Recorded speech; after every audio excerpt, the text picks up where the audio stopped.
ہر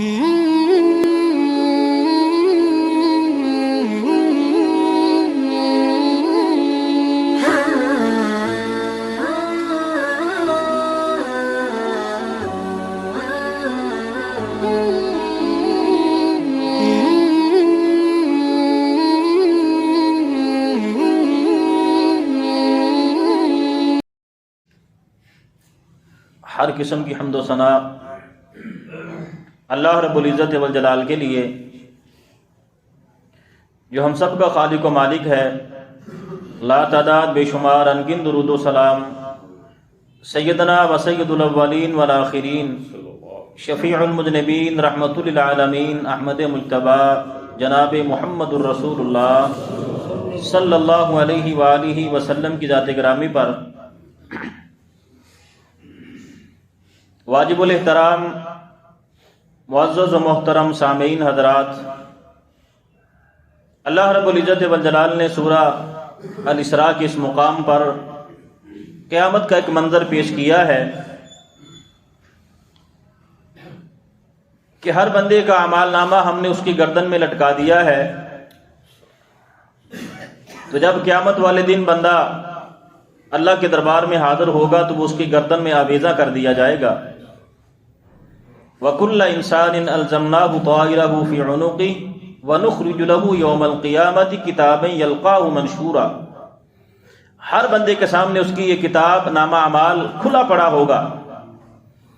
اور بندے سے کہا جائے گا اقرأ کتابک کفیٰ بنفسک اليوم علیک حسیبا،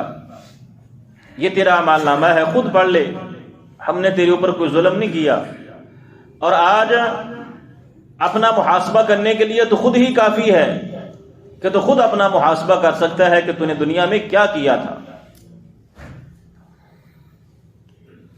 قیامت کے بہت سارے مناظر ہیں۔ ایک وہ منظر ہے جس کے بارے میں قرآن مجید میں اللہ رب العزت والجلال نے فرمایا یوم یجعل الولدان شیبا، کہ وہ ایسا منظر ہوگا بچے دیکھیں گے تو بچے بھی بوڑھے ہو جائیں گے، جس کے بارے میں جناب محمد الرسول اللہ صلی اللہ علیہ وسلم نے فرمایا کہ اللہ رب العزت والجلال قیامت والے دن ساتوں زمینوں اور آسمانوں کو لپیٹ کر اپنی مٹھی میں پکڑ لے گا، اور پھر آواز دے گا کہ این ملوک الدنیا، وہ دنیا کے بادشاہ کہاں ہیں؟ فرمایا یہ ایسا منظر ہوگا کہ اگر بوڑھے بھی اس وقت کو جوان بچے بھی اس وقت کو دیکھیں گے تو فرمایا وہ بھی بوڑھے ہو جائیں گے۔ اور ایک منظر وہ ہے جو اللہ رب العزت والجلال نے یہاں بیان کیا ہے، ہر بندے کا اعمال نامہ اس کی گردن میں آویزہ کر دیا جائے گا، خود پڑھ لو اور محاسبہ کر لو تو نے کیا کیا تھا۔ یہ وہ منظر ہے کہ جس کے بارے میں صحابہ کرام، تابعین، تبع تابعین، محدثین اور مفسرین، سلف صالحین جب سوچتے تھے تو پریشان ہو جاتے تھے کہ کیا بنے گا وہاں۔ حضرت عمر بن عبد العزیز رحمہ اللہ بڑے پریشان ہو جاتے کہ وہ کیسا وقت ہوگا جب اعمال نامہ لوگوں کو دیا جائے گا، میں نہیں جانتا میرا اعمال نامہ مجھے سیدھے ہاتھ میں ملے گا یا الٹے ہاتھ میں ملے گا، میں نہیں جانتا کہ میرا اعمال نامہ جنتیوں والا ملے گا یا جہنمیوں والا ملے گا، مجھے معلوم نہیں کہ میرا اعمال نامہ مجھے آگے سے دیا جائے گا یا پیچھے سے دیا جائے گا، کیا بنے گا اس وقت جب یہ اعمال نامے لوگوں میں تقسیم ہو رہے ہوں گے۔ یہ وہ موڑ ہوگا جہاں ہر بندے کو پتہ چل جائے گا کہ اب اس کو جنت کی طرف جانا ہے یا جہنم کی طرف گھسیٹ کر انسان کو لایا جائے گا۔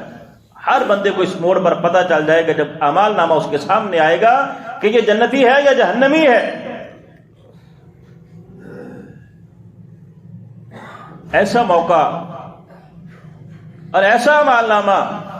کہ انسان جب اس کو دیکھے گا تو اس کی زبان سے سب سے پہلے جو بات نکلے گی وہ یہ ہوگی لا یغادر صغیرۃ ولا کبیرۃ الا احصاها وَوُضِعَ الْكِتَابُ فَتَرَى الْمُجْرِمِينَ مُشْفِقِينَ مِمَّا فِيهِ وَيَقُولُونَ يَا وَيْلَتَنَا مَا لِهَذَا الْكِتَابِ لَا يُغَادِرُ صَغِيرَةً وَلَا كَبِيرَةً إِلَّا أَحْصَاهَا وَوَجَدُوا مَا عَمِلُوا حَاضِرًا وَلَا يَظْلِمُ رَبُّكَ أَحَدًا۔ جب بندہ پڑھے گا تو دیکھے گا کہ یہ کیسا اعمال نامہ ہے، اس میں میرا ہر عمل موجود ہے، نہ چھوٹے سے چھوٹا گناہ چھوڑا ہے، نہ بڑے سے بڑا گناہ چھوڑا ہے، نہ چھوٹے سے چھوٹی نیکی چھوڑی ہے، نہ بڑے سے بڑی نیکی چھوڑی ہے، ہر عمل، ہر کام، ہر قول، ہر فعل میرا اس اعمال نامے میں موجود ہے۔ یہ کیسا اعمال نامہ ہے، ہمیں تصور نہیں ہے یہ اعمال نامہ ایسا اعمال نامہ ہے کہ اس میں چھوٹے سے چھوٹا عمل بھی موجود ہوگا، دوسری بات بڑے سے بڑا عمل بھی موجود ہوگا، اور تیسری بات اس میں ظاہری اعمال کے ساتھ ساتھ انسان کے باطنی اعمال بھی اس کے اندر موجود ہوں گے جو انسان نے چھپ کے کیے ہوں گے، یہاں تک کہ جو انسان کے دل میں خیالات اور تصورات پیدا ہوتے ہیں وہ بھی اس اعمال نامے میں موجود ہوں گے۔ اور چوتھی بات، جو فرشتے یہ اعمال نامہ لکھ رہے ہیں وہ اللہ رب العزت والجلال کی دی ہوئی طاقت کے ساتھ لکھ رہے ہیں، وہ کسی کا کوئی منہ ملازہ نہیں کرتے ہیں، وہ رشوت نہیں لیتے ہیں کہ رشوت لے کے یا تعلقات کی بنا پر غلط لکھ دیں، اعمال نامہ غلط کر دیں، نہیں، وہ اللہ کے فرشتے ایسا اعمال نامہ لکھ رہے ہیں کہ وہ تعلقات کی بنیاد پر کبھی اعمال نامے کو غلط نہیں لکھتے ہیں۔ اتنا سخت ترین مرحلہ ہے، چھوٹے سے چھوٹا عمل، بڑے سے بڑا عمل، اور انسان کے ظاہری اور باطنی اعمال، اور پھر لکھنے والے فرشتے ہیں جو کبھی غلطی بھی نہیں کرتے ہیں اور کبھی تعلقات کی بنیاد پر کبھی غلط بھی نہیں لکھتے ہیں، نہ کسی سے رشوت لیتے ہیں۔ اتنا سخت ترین معاملہ ہے، اسی لیے تو صحابہ کرام پریشان ہو جاتے تھے کہ کیا بنے گا جب یہ اعمال نامہ لوگوں میں تقسیم ہوگا، کیا بنے گا۔ خود جناب محمد الرسول اللہ صلی اللہ علیہ وسلم نے فرمایا، عائشہ جب لوگوں کو اعمال نامہ دیا جا رہا ہوگا، فرمایا وہ ایسا مرحلہ ہوگا، ایسا وقت ہوگا، ایسا منظر ہوگا، فرمایا کہ میں محمد رسول اللہ بھی کسی کو یاد نہیں کروں، ہر کسی کو اپنی پڑی ہوگی، کسی کو اس کا اعمال نامہ سیدھے ہاتھ میں دیا جائے گا، کسی کو الٹے ہاتھ میں دیا جائے گا، کسی کو آگے سے اس کا اعمال نامہ سامنے سے ملے گا، اور کسی کو اس کا ہاتھ اس کی گردن سے نکال کر فرمایا پیچھے سے اس کا اعمال نامہ اس کو دیا جائے گا۔ فرمایا یہ ایسا مرحلہ ہوگا کہ کوئی کسی کو یاد نہیں کرے گا، میں محمد رسول اللہ بھی کسی کو یاد نہیں کروں گا۔ فَأَمَّا مَنْ أُوتِيَ كِتَابَهُ بِيَمِينِهِ فَيَقُولُ هَاؤُمُ اقْرَءُوا كِتَابِيَهْ إِنِّي ظَنَنتُ أَنِّي مُلَاقٍ حِسَابِيَهْ فَهُوَ فِي عِيشَةٍ رَاضِيَةٍ۔ کچھ وہ ہیں جن کا اعمال نامہ ان کے سیدھے ہاتھ میں ملے گا تو وہ کہیں گے لوگوں یہ دیکھو ہماری کامیابی کا پروانہ ہمیں مل گیا، ہم کامیاب ہو گئے، اللہ رب العزت والجلال نے ہماری غلطیوں کو معاف کر دیا، ہمارا اعمال نامہ ہمارے سیدھے ہاتھ میں مل گیا۔ وَأَمَّا مَنْ أُوتِيَ كِتَابَهُ بِشِمَالِهِ فَيَقُولُ يَا لَيْتَنِي لَمْ أُوتَ كِتَابِيَهْ وَلَمْ أَدْرِ مَا حِسَابِيَهْ يَا لَيْتَهَا كَانَتِ الْقَاضِيَةَ مَا أَغْنَىٰ عَنِّي مَالِيَهْ هَلَكَ عَنِّي سُلْطَانِيَهْ خُذُوهُ فَغُلُّوهُ ثُمَّ الْجَحِيمَ صَلُّوهُ۔ کچھ ایسے ہیں کہ ان کا اعمال نامہ جب ان کے الٹے ہاتھ میں ملے گا تو چھپتے پھریں گے، کس کو دکھائیں؟ اپنی بدعمالیاں، اپنے گندا کردار کس کے سامنے لے کر آئیں؟ دنیا میں تو پردہ ڈالا تھا اللہ رب العزت والجلال نے، لوگ سمجھتے تھے یہ بڑا متقی ہے، بڑا پرہیزگار ہے، بڑا نیک ہے، اس کے چہرے پہ داڑھی ہے، اس کے سر پہ ٹوپی ہے، نماز پڑھنے کے لیے آتا ہے، بڑے پردے تھے، لوگ بڑی عزتیں کیا کرتے تھے۔ آج تو سارے پردے اللہ رب العزت والجلال نے اتار دیے، اب کس کو دکھائیں کہ میرا اعمال نامہ یہ ہے جو الٹے ہاتھ میں مجھے دیا گیا ہے، یہ میرے کرتوت ہیں جو میرے الٹے ہاتھ میں مجھے تھما دیے گئے ہیں۔ وہ چھپتے پھریں گے، کہیں گے کہ کاش آج ہمارا اعمال نامہ ہمیں دیا ہی نہ جاتا، ہمارا اعمال نامہ ہمیں دیا ہی نہ جاتا۔ آج نہ دنیا کا مال کام آیا، نہ دنیا کا عہدہ کام آیا، نہ دنیا کی بادشاہی کام آئی، نہ دنیا کا عہدہ کام آیا، کوئی شے آج کام نہیں آئے گی۔ یوم یفر المرء من اخیہ وامہ وابیہ وصاحبتہ وبنیہ لکل امرئ منہم یومئذ شأن یغنی۔ ہر کوئی ایک دوسرے سے بھاگ رہا ہوگا کہ میری جگہ پر اس کو پکڑ لیا جائے، میری جان بچ جائے۔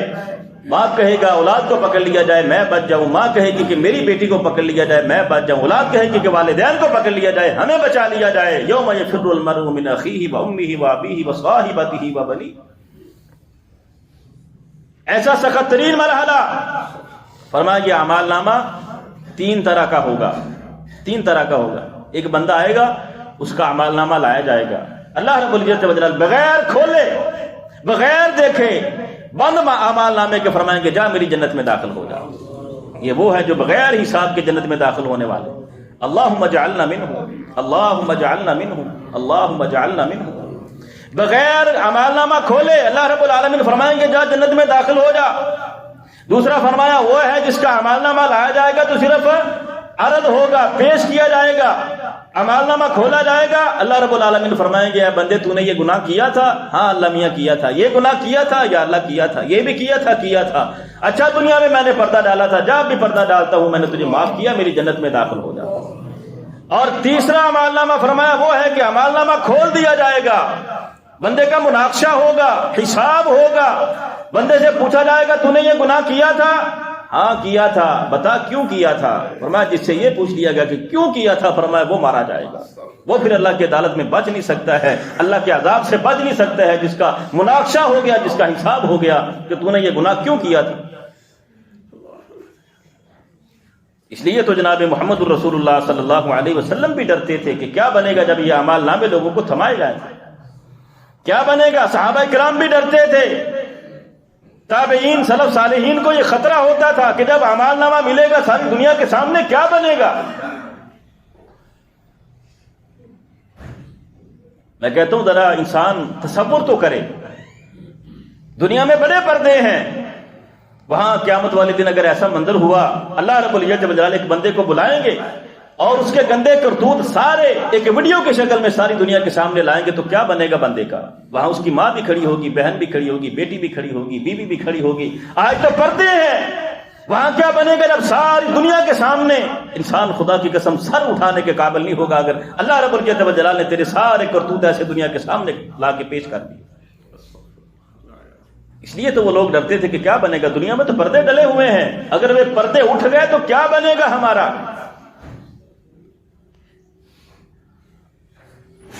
ابو عوانہ میں جناب محمد الرسول اللہ صلی اللہ علیہ وسلم کی ایک حدیث ہے، یہ اعمال نامہ جو بندے کا درج ہو رہا ہے یہ بڑا دقیق معاملہ ہے۔ ما یلفظ من قول الا لدیہ رقیب عتید، ایک لفظ بھی نہیں چھوڑا جاتا، لفظ لکھا جاتا ہے۔ میں نے بتایا تھا کہ امام احمد بن حنبل رحمہ اللہ کا جب آخری وقت آیا، یہ کوئی آسان وقت نہیں ہے، جب روح نکلتی ہے، سیدہ عائشہ کہتی ہے کہ میں یہ سمجھتی تھی کہ شاید جب برے آدمی کی روح نکلتی ہے تو اس کو عذاب دیا جاتا ہے، اس کو مصیبت میں مبتلا کیا جاتا ہے، نیک بندے کی روح بڑی آسانی سے نکل جاتی ہے۔ لیکن کہتی ہیں جب میں نے اپنے پیارے حبیب جناب محمد الرسول اللہ صلی اللہ علیہ وسلم کی روح پرواز ہوتے ہوئے دیکھی، آخری وقت تھا، پانی کا پیالہ پڑا ہے، اب اس میں ہاتھ ڈالتے ہیں پھر اپنے چہرے پہ پھیرتے ہیں، ایسی تلخی ایسی بے قراری ہے۔ کہتی ہے جب میں نے اللہ کے رسول کو دیکھا تب مجھے پتا چلا کہ موت کتنی سخت چیز ہے، آخری وقت ہے، رو رہے ہیں، کرا رہے ہیں۔ کسی نے کہا اللہ رب العزت والجلال نے قرآن مجید میں فرمایا ہے ما یلفظ من قول الا لدیہ رقیب عتید، ایک لفظ بھی تمہارا نہیں چھوڑا جائے گا، ایک حرکت بھی تمہاری نہیں چھوڑی جائے گی، ہر چیز تمہارے اعمال نامے میں لکھ دی جائے گی۔ امام احمد بن حنبل رحمہ اللہ بڑی مشکل سے اپنے آپ پہ کنٹرول پا کے فرمایا کہ میں اب چپ ہو گیا ہوں صرف اس وجہ سے کہ میرا یہ کرانا بھی میرے اعمال نامے میں لکھا جائے گا، مجھے اس کا بھی حساب دینا پڑے گا۔ ہم نے تو کبھی سوچا نہیں ہے کہ ہماری زبان سے کیا نکلتا ہے، کیا کہتے ہیں، کیا بولتے ہیں، کیا کرتے ہیں، ہم نے کبھی سوچا ہی نہیں۔ کہا مجھے اس کا بھی حساب دینا پڑے گا اللہ کے دربار میں۔ یہ بڑا دقیق معاملہ ہے۔ فَمَن يَعْمَلْ مِثْقَالَ ذَرَّةٍ خَيْرًا يَرَهُ وَمَن يَعْمَلْ مِثْقَالَ ذَرَّةٍ شَرًّا يَرَهُ، ایک ذرے کے برابر بندے نے برائی کی ہوگی تو وہ بھی بندے کے سامنے آ جائے گی، ذرہ برابر اگر نیکی کی ہوگی تو وہ بھی بندے کے سامنے آ جائے گی۔ وَبَدَا لَهُم مِّنَ اللَّهِ مَا لَمْ يَكُونُوا يَحْتَسِبُونَ، کیا بنے گا جب اللہ یہ سارے پردے اٹھا دے گا۔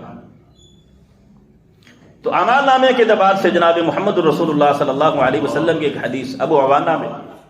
جو صحیح سند کے ساتھ موجود ہے، آپ نے فرمایا جب ایک بندہ دنیا میں آتا ہے، ابھی بچے کی شکل میں دنیا میں آیا، جب اس کو اللہ رب العزت والجلال نے اس عمر تک پہنچا دیا کہ اب وہ بولنے کے قابل ہو گیا، جب بولنے کے قابل ہوا تو اس کی زبان سے سب سے پہلے جو نکلتا ہے فرمایا وہ لا الہ الا اللہ نکلتا ہے۔ جب بولنے کے قابل ہوا، والدین نے جو سب سے پہلے اس کو سبق دیا، پڑھایا، وہ لا الہ الا اللہ پڑھایا، اور جب کچھ کرنے کے قابل ہو گیا تو سب سے پہلے والدین نماز میں اس کو ساتھ لے کے کھڑے ہوتے ہیں، اللہ کے سامنے سجدہ کرتا ہے۔ فرمایا ابھی اس کا اعمال نامہ تو بند ہے، اس کا اعمال نامہ نہیں کھلا، ابھی یہ بچہ ہے، نابالغ ہے، لیکن زبان سے کلمہ پڑھتا ہے،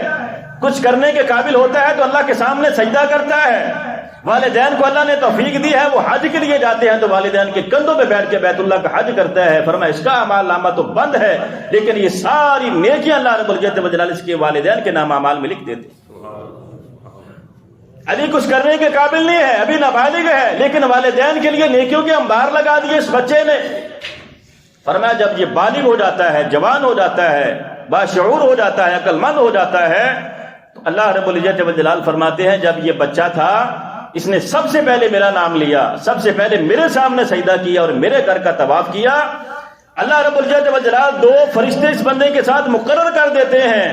کہ دیکھو یہ میرا بندہ اب بالغ ہو گیا ہے، جوان ہو گیا ہے، عقل مند ہو گیا ہے، اب اس کا حساب شروع ہو گیا ہے، نامہ اعمال اس کا شروع ہو گیا ہے، اس کے ساتھ رہنا ہے، اس کی حفاظت کرنی ہے کہ اس کی زبان سے کبھی کوئی غلط بات نہ نکلے، اس کی زبان سے غلط بات نہیں نکلنے دینی، اور اس کے ہاتھ پاؤں پہ تم نے کنٹرول رکھنا ہے کہ کہیں یہ میری نافرمانی نہ کرے۔ فرمایا 40 سال تک یہ دو فرشتے اس کی حفاظت کرتے ہیں، اور 40 سال سے لے کر 50 سال کی جو عمر ہوتی ہے، اللہ رب العزت والجلال فرماتے ہیں کہ فرشتوں لکھ دو میرے بندے کے بارے میں نے اپنے بندے کو سیئ الاسقام، وہ بیماریاں جو انسان کو کسی کھاتے کا نہیں چھوڑتی ہیں، میں نے ان ساری بیماریوں سے اپنے بندے کو محفوظ کر لیا ہے۔ جنون، پاگل پن سے، برس سے، کوڑ سے میں نے اپنے بندے کو محفوظ کر لیا، کبھی یہ بیماریاں میرے بندے کو لاحق نہیں ہوں گی۔ فرمایا پھر 50 سال سے لے کے 60 سال کی جو عمر ہوتی ہے، اس عمر میں اللہ رب العزت والجلال بندے کو یہ توفیق دیتا ہے، انابت اللہ، رجوع اللہ کی توفیق مل جاتی ہے۔ یہ ساری توجہات، اس کے ساری سوچوں کا مرکز اللہ رب العزت والجلال کی ذات ہوتی ہے۔ اس کی تمنا یہ ہوتی ہے کہ بس اللہ سے باتیں ہوتی رہیں، اللہ کے سامنے سجدے کروں، اللہ کا قرآن پڑھوں، اللہ کا ذکر کروں۔ فرمایا انابت اللہ اور رجوع اللہ کی توفیق مل جاتی اس بندے کو۔ پھر فرمایا جناب محمد رسول اللہ صلی اللہ علیہ وسلم نے کہ 60 سے 70 سال کے 10 سالوں میں اللہ رب العزت والجلال اپنے فرشتوں سے کہتا ہے کہ سارے فرشتے اس بندے سے محبت کرنی شروع کر دیتے ہیں، اس بندے سے محبت کرنی شروع کر دیتے ہیں۔ اور میں پھر جب 80 سال کا ہوتا ہے تو اللہ رب العزت والجلال فرماتے فرشتوں یہ جو کرامن کاتبین ہمارے کندھوں پہ بیٹھ کر ہمارا اعمال نامہ درج کر رہے ہیں، اے میرے فرشتوں اب میرے بندے کی صرف نیکیاں لکھنی ہے، میرے بندے کا گناہ کوئی نہیں لکھنا۔ اس نے اتنی اچھی زندگی گزاری ہے، بچپن سے لے کے اب تک 80 سال کی عمر تک، اب میرے بندے کا صرف نیکیاں لکھنی ہے، میرے بندے کا گناہ کوئی نہیں تم نے درج کرنا ہے۔ اور میں جب یہ 90 سال کا ہوتا ہے، اللہ رب العزت والجلال فرماتے ہیں میرے بندے تو نے بڑی اچھی زندگی گزاری، اگر تیری زندگی میں کچھ صغیرہ یا کبیرہ گناہ تھا، آج تو 90 سال کا ہوا ہے، میں نے سارے گناہ تیرے معاف کر دیے۔ اور میں جب بندہ 100 سال کا ہوتا ہے، یہ وہ زندگی ہے جس سے جناب محمد الرسول اللہ صلی اللہ علیہ وسلم نے بھی پناہ مانگی ہے، جسے ارذل العمر کہتے ہیں، جس میں انسان کسی کام کا نہیں رہتا ہے، عقل کام نہیں کرتی ہے، دماغ انسان کا ساتھ چھوڑ جاتا ہے، انسان کے ہاتھ پاؤں کانپنا شروع کر دیتے ہیں، اب طاقت نہیں ہے بندے کے اندر کہ وہ لمبی لمبی نمازیں پڑھے اور رات کو تہجد پڑھے اور سجدہ کرے اور اللہ کے سامنے قیام کرے، اب یہ طاقت نہیں ہے بندہ کہ روزہ رکھے۔ لیکن اللہ رب العزت والجلال فرماتے فرشتوں میرا بندہ جوانی میں جو کام کیا کرتا تھا اب وہ کام کرنے کے قابل نہیں ہے، تم میرے بندے کے اعمال نامے میں وہی کام لکھتے جاؤ جو جوانی میں کیا کرتا تھا، وہی اعمال اب میرے بندے کے نامہ اعمال میں لکھتے جاؤ جو وہ جوانی میں کیا کرتا تھا۔ جب انسان کچھ کرنے کے قابل نہیں رہتا ہے، ارذل العمر کو پہنچ جاتا ہے، بالکل بڑھاپے کو، کمزوری کو پہنچ جاتا ہے، اب یہ نماز نہیں پڑھ سکتا، تہجد نہیں پڑھ سکتا، زیادہ ذکر نہیں کرتا، قرآن کی تلاوت نہیں کر سکتا، اللہ رب العالمین فرشتوں سے فرماتے ہیں کہ میرے بندے کے نامہ اعمال میں وہ اعمال لکھتے جاؤ جو وہ جوانی میں کیا کرتا تھا۔ یہ ہے اعمال نامہ۔ ایسے ایسے اعمال جناب محمد الرسول اللہ صلی اللہ علیہ وسلم نے بتائے ہیں کہ جن سے انسان کے اعمال نامے میں خوشبو پیدا ہو جاتی ہے، انسان کا اعمال نامہ معطر ہو جاتا ہے،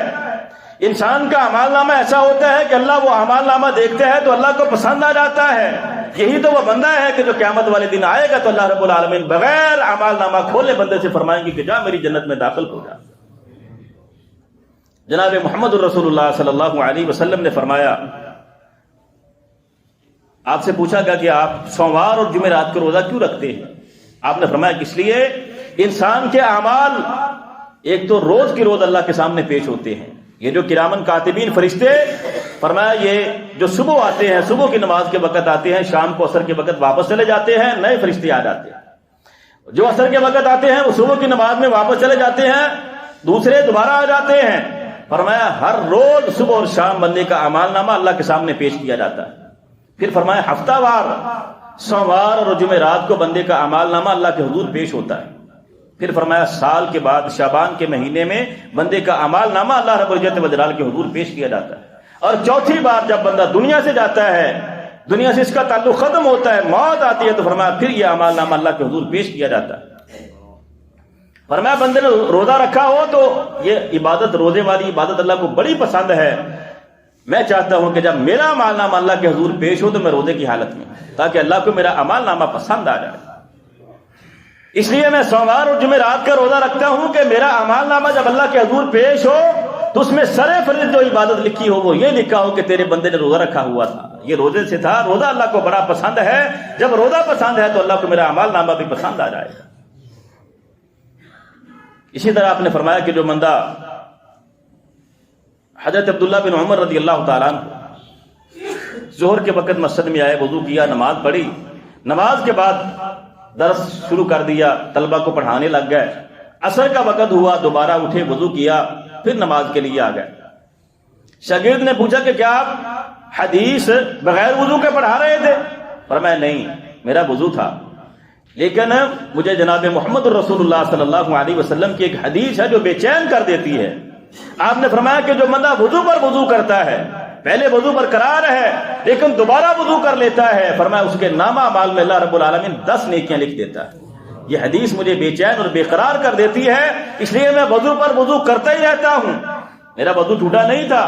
ختم نہیں ہوا تھا، وضو تھا، لیکن وضو پر وضو میں نے اس لیے کیا ہے کہ جناب محمد الرسول اللہ صلی اللہ علیہ وسلم نے فرمایا کہ بندے کے اعمال نامے میں 10 نیکیاں لکھ دی جاتی ہیں۔ پھر فرمایا کہ جو بندہ گھر سے وضو کرتا ہے، مسجد کی طرف چلتا ہے نماز ادا کرنے کے لیے، ایک قدم اٹھاتا ہے تو اللہ رب العالمین بندے کا ایک گناہ معاف کر دیتے ہیں، دوسرا قدم اٹھاتا ہے تو اللہ رب العالمین بندے کو ایک نیکی عطا کر دیتے ہیں، تیسرا قدم اٹھاتا ہے تو اللہ بندے کا ایک درجہ بلند کر دیتے ہیں۔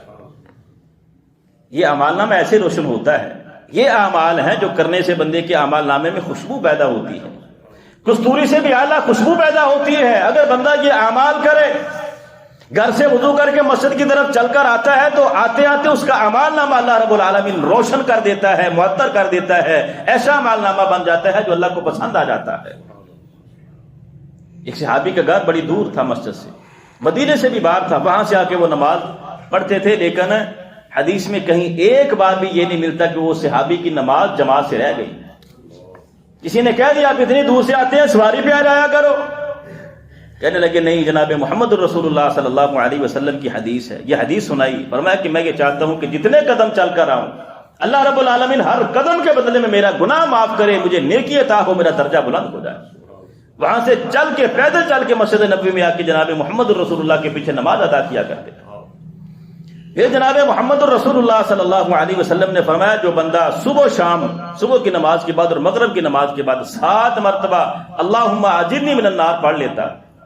اے اللہ مجھے جہنم سے پناہ دے دے، اے اللہ میں جہنم سے تیری پناہ مانگتا ہوں، اللہم اجرنی من النار، فرمایا صبح شام 7 مرتبہ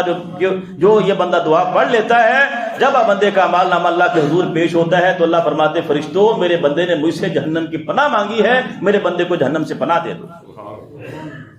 اس کو جہنم سے بچا لو، میرے بندے کو، اس نے مجھ سے پناہ مانگی ہے جہنم کی، میرے بندے کو جہنم سے بچا لو۔ اور میں جو بندہ ہر فردی نماز کے بعد آیت الکرسی پڑھتا ہے، فرمایا اس کے اور جنت کے درمیان صرف موت کا پردہ حائل ہے، جیسے بندے کو موت آتی ہے وہ بندہ سیدھا اللہ کی جنت میں داخل ہو جاتا ہے۔ اسی طرح ابو داؤد میں جناب محمد الرسول اللہ صلی اللہ علیہ وسلم نے فرمایا جو بندہ صبح شام 3 مرتبہ رضیت باللہ ربا وبالاسلام دینا وبمحمد النبی، صبح بھی 3 مرتبہ، شام کو بھی 3 مرتبہ یہ پڑھ لیتا ہے، رضیت باللہ ربا وبالاسلام دینا وبمحمد النبی، یا اللہ میں تجھ پہ راضی ہوں کہ تو میرا رب ہے، اور میں محمد رسول اللہ پہ راضی ہوں کہ وہ میرا رہبر و رہنما ہے، اور میں دین اسلام پر راضی ہو گیا کہ تو نے زندگی گزارنے کا جو طریقہ اور سلیقہ مجھے دیا ہے وہ سب سے عظیم شان ہے، میں اس طریقہ زندگی گزارنے والے دین پر بھی راضی ہوں، محمد رسول اللہ پر بھی راضی ہوں، یا اللہ تیری ذات پر بھی راضی ہوں۔ اور میں صبح شام 3 مرتبہ جو بندہ پڑھ لیتا ہے، جناب محمد رسول اللہ صلی اللہ علیہ وسلم نے یہ نہیں فرمایا وہ جنت میں جائے گا، فرمایا میں اس کا ہاتھ پکڑ کر اس کو جنت میں لے کے جاؤں گا، میں اس کو اپنے ہاتھ سے پکڑ کر فرمایا جنت میں لے کے جاؤں گا، جو 3 مرتبہ صبح شام رضیت باللہ ربا وبالاسلام دینا وبمحمد النبی پڑھ لیتا ہے۔ یہ اعمال نامہ یہ بڑا دقیق معاملہ ہے،